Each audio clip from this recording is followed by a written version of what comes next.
حدیث نبوی صلی اللہ علیہ وآلہ وسلم۔ حضرت ابو سعید خدری رضی اللہ تعالیٰ عنہ بیان کرتے ہیں کہ رسول اللہ صلی اللہ علیہ وآلہ وسلم ایک روز مسجد میں تشریف لائے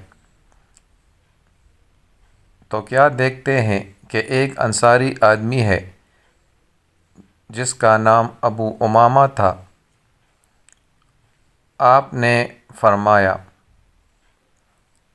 اے ابو امامہ، کیا بات ہے کہ میں تمہیں مسجد میں دیکھ رہا ہوں اور نماز کا وقت بھی نہیں ہے؟ انہوں نے کہا، اے اللہ کے رسول، مجھے غموں اور قرضوں نے گھیر رکھا ہے۔ تو آپ صلی اللہ علیہ وآلہ وسلم نے فرمایا، کیا میں تمہیں ایسے کلمات نہ سکھا دوں؟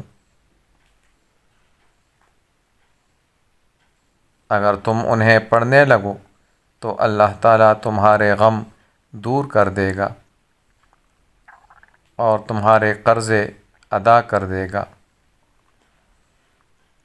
یعنی ادا کرنے کا سبب پیدا فرما دے گا۔ میں نے کہا،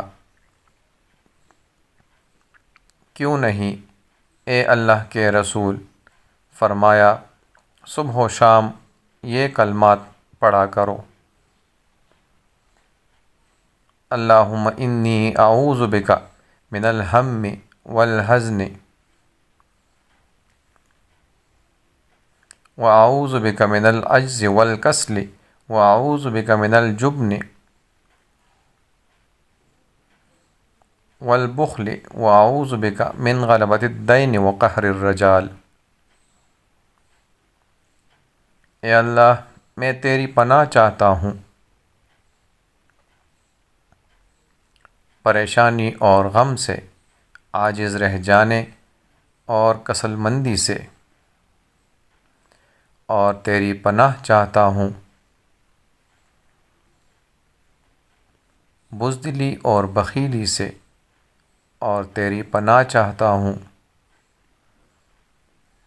قرضے اور ظالموں کے غلبے سے۔ سنن ابو داؤد، حدیث نمبر 1555۔